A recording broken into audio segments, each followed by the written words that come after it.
ইসরায়েলের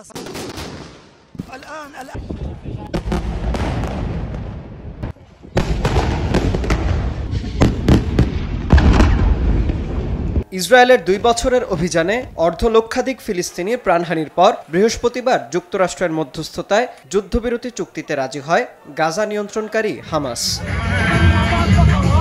ইসরায়েল দীর্ঘদিন ধরে দাবি করে আসছে, গাজায় 2 বছরের যুদ্ধ শেষ করতে হলে হামাসকে সব অস্ত্র জমা দিতে হবে, ভূখণ্ডের নিয়ন্ত্রণ ছেড়ে দিতে হবে এবং সংগঠন হিসেবে নিজেদের ভেঙে দিতে হবে। যদিও বরাবরই অস্ত্র সমর্পণের আহ্বান প্রকাশ্যেই প্রত্যাখ্যান করেছে হামাস, তবে বিশেষজ্ঞরা বলেছেন সংস্থাটি গোপনে কিছু অস্ত্র সমর্পণের বিষয়ে আগ্রহ দেখিয়েছে। ইউরোপীয় কাউন্সিল অন ফরেন রিলেশনসের ইসরায়েল ফিলিস্তিন বিষয়ক বিশেষজ্ঞরা বলেছেন, অস্ত্র সমর্পণের বিষয়ে হামাসের অবস্থান সবচেয়ে বেশি বদলেছে। তারা কিছু আক্রমণাত্মক অস্ত্র ছাড়ার বিষয়ে রাজি হতে পারে বলে মধ্যস্থতাকারীদের গোপনে জানিয়েছেন হামাসের কর্মকর্তারা। এমনটি দাবি করছেন মধ্যপ্রাচ্য বিশেষজ্ঞদের অনেকে।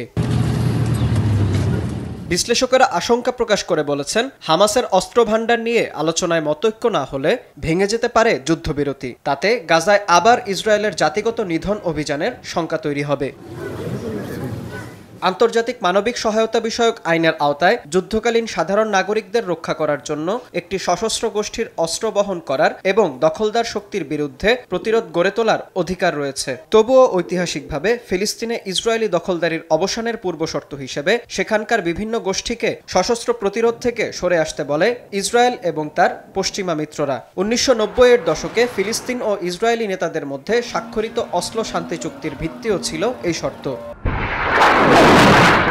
হামাস কেবল স্বল্প ও দীর্ঘ পাল্লার ক্ষেপণাস্ত্র সহ কিছু আক্রমণাত্মক অস্ত্র সমর্পণ করতে পারে বলে মত দেন ইন্টারন্যাশনাল ক্রাইসিস গ্রুপের গবেষক আজমি কেশাউই। তবে হামাস কখনোই তাদের ছোট ও হালকা অস্ত্র ছাড়বে না বলে মনে করেন গাজার বাসিন্দা ও ফিলিস্তিনের নাগরিক কেশাউই। পাশাপাশি ইসরায়েলের বিরুদ্ধে প্রতিরোধ গড়ে তুলতে দশকের পর দশক ধরে হামাস যে সুড়ঙ্গগুলো তৈরি করেছে তার জটিল নেটওয়ার্কের মানচিত্র হস্তান্তর হবে না বলে মন্তব্য তার।